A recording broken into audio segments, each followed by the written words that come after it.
All right.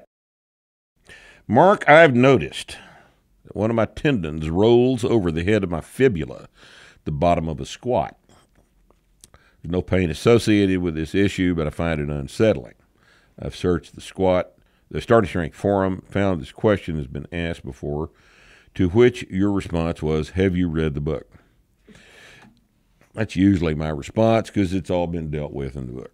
All right. It appears this problem occurs just before parallel, which chops off my squat, only because you let it chop off your squat.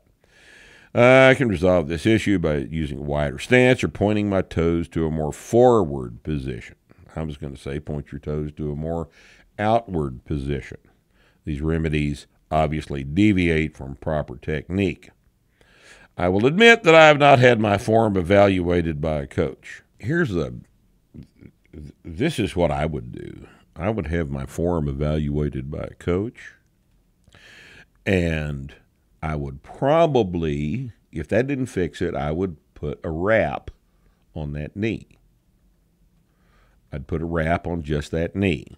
It doesn't take much compression to make that tendon settle down and be stable. I understand it's distracting. I've never had it, but I've trained several people that have had that. I've had one guy one time that would squat, and you could hear the tendon rubbing over the top of the fibula. It was more sickening to me than it was to him. But we fixed it with a wrap. Just put a wrap on. Just hold it in place. You don't need it tight enough to be supportive. You just need it tight enough to put a little compression on that tendon so that it behaves itself at the bottom of the squat. But probably you need your form looked at. Probably, here's a little secret. All right, here's a little secret. A lot of times when you have pops in a shoulder or an elbow or a knee, it has been my experience that you can actually make it stop by thinking about tightening it. I heard my shoulder pop. All right, this time I'm just going to squeeze that thing and keep it still. And you can. It's just something you might want to try. But I think you need your form evaluated.